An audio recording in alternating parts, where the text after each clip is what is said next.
Hello नमस्ते। So आज चाहिँ हामी एउटा इम्पोर्टेन्ट टपिकमा कुरा गर्न गइरहेको छौँ। फर्स्ट अफ अल आज 12:30 बजेपछि शनि जयन्ती सुरु हुन्छ। आज 12:30 बजेपछि औँसी तिथि, आज भनेको मे 26 को 12:30 बजे औँसी तिथि सुरु हुँदैछ। अनि ज्येष्ठ अमावास्या अथवा औँसीमा चाहिँ शनि जयन्ती पर्छ। फर्स्ट अफ अल तपाईँहरू सबैजनालाई शनि जयन्तीको धेरै शुभकामना। तर यो भिडियो चाहिँ शनि जयन्तीको बारेमा होइन। तपाईँले शनि जयन्ती विभिन्न तरिकाले आफ्नो हिसाबले शनिको च्यान्टिङहरू गरेर, पिपललाई पूजा गरेर, डोनेसन्सहरू गरेर, विभिन्न तरिकाहरू छ। तिल तेल यताउति सबै कुराहरू गरेर चाहिँ रिचुअल्समा जसले अलिक बढी इन्भल्भ हुनुहुन्छ उहाँले गर्न सक्नुहुन्छ। आई वुड सिम्पली रिकमेन्ड कम्ती मन्त्र चाहिँ तपाईँले च्यान्टिङ गर्न सक्नुहुन्छ नुहाएर क्लिन भएर।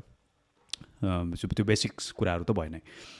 तर यो भिडियोमा चाहिँ मैले पहिलेदेखि कभर गर्छु भनेको टपिक एकदम महत्त्वपूर्ण टपिकमा कुरा गर्न गइरहेको छु। जनरली हाम्रो पात्रोमा चाहिँ जहिले पनि के गरिन्छ भन्दाखेरि सूर्योदयको तिथिलाई प्राथमिकतामा राखेर त्यो तिथिअनुसार चाहिँ त्यो दिन चाहिँ त्यो तिथिको हो भनिन्छ।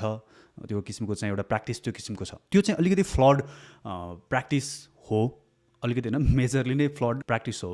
र त्यो बारेमा चाहिँ एकदमै धेरै हामीले विचार गर्नुपर्छ र यो तरिका चेन्ज गरौँ।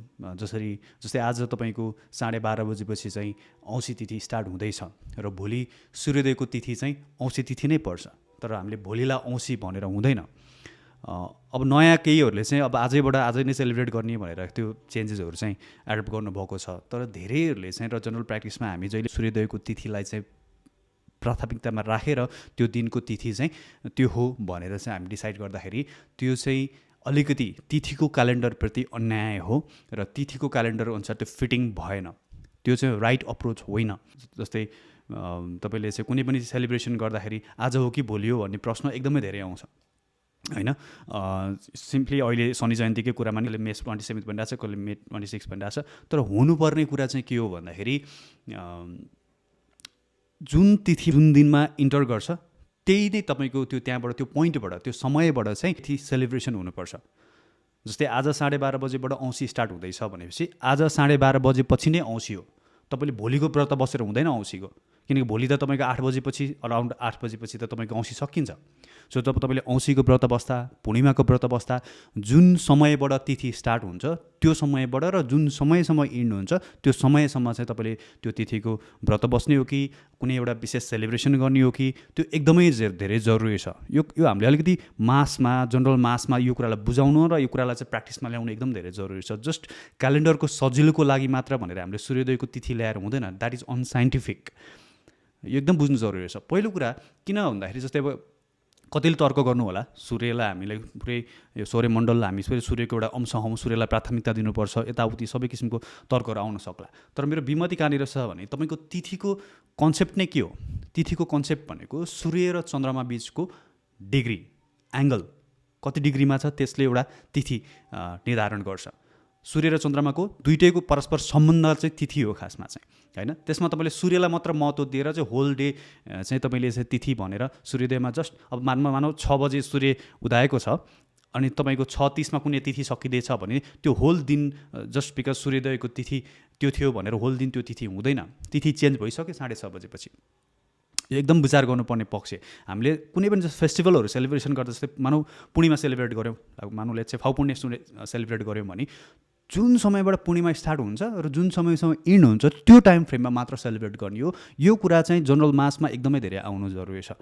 यो भइरहेको छैन। यो चाहिँ धेरै फेस्टिभलहरूमा कन्फ्युजन हुन्छ। मलाई पनि कति धेरैले सोध्नुहुन्छ कि आज हो कि भोलि हो, कुनै पनि फेस्टिभल, कुनै पनि तिथि बेस्ड फेस्टिभल आज हो कि भोलि हो होइन। सो एकदमै धेरै कन्फ्युजन त्यहाँनिर भइरहेछ र त्यो अनसाइन्टिफिक पनि हो र यसलाई हामीले चेन्ज गर्नु जरुरी छ। पात्रोको सहजताको लागि, क्यालेन्डरको सहजताको लागि किन मिक्स गर्नु पऱ्यो हामी त अलिकति लुनार क्यालेन्डर फलो गर्ने मान्छे, त्यो सोलर क्यालेन्डरसँग किन मिक्स गरेर त्यो सहजताको लागि भनेर त्यो किन मिक्स गर्नु पऱ्यो? तपाईँले जुन समयबाट स्टार्ट हुन्छ र जुन समयसँग इन्ड हुन्छ त्यो चिज तपाईँले आफ्नो पात्रोमा चाहिँ इन्क्लुड गर्नुभयो भने भइहाल्छ होइन। यो चाहिँ चेन्ज हुनु जरुरी छ। यो चाहिँ एकदमै चेन्ज हुनु जरुरी छ। तपाईँले तिथिको इनर्जी सकिसकेपछि तिथिको सेलिब्रेसन गर्नुको it does not make any sense. It does not make any sense. भोलि 8:30 बजेपछि अराउन्ड 8:30 बजेपछि तपाईँले शनि जयन्ती मनाएर हुँदैन। औँसीको व्रत बसेर हुँदैन, त्यति बेला प्रतिबद्धता लागिसकेको हुन्छ। यो धेरैले बुझ्नु जरुरी छ। त्यही भएर तपाईँले जस्तै मैले आई थिङ्क हाम्रो पात्र जस्तोहरूमा चाहिँ अहिले त्यो टाइम अनुसारको राख्ने थाल्नुभएको छ जस्तो लाग्छ। त्यो टाइम फ्रेम हेरेर तपाईँहरूले चाहिँ सेलिब्रेट गर्नु होला। त्यो टाइम फ्रेम हेरेर तपाईँले कुनै पनि तिथिको व्रत बस्ने अथवा नबस्ने त्यो अनुसारले डिसाइड गर्नु होला र त्यो टाइम फ्रेममा गर्नु होला। म यो भिडियोमा यो भन्न चाहन्छु, यो चाहिँ एकदमै सचेत रहनु होला है। तपाईँको त्यो व्यर्थको व्रत नहोस्, व्रत खेर नजाओस्।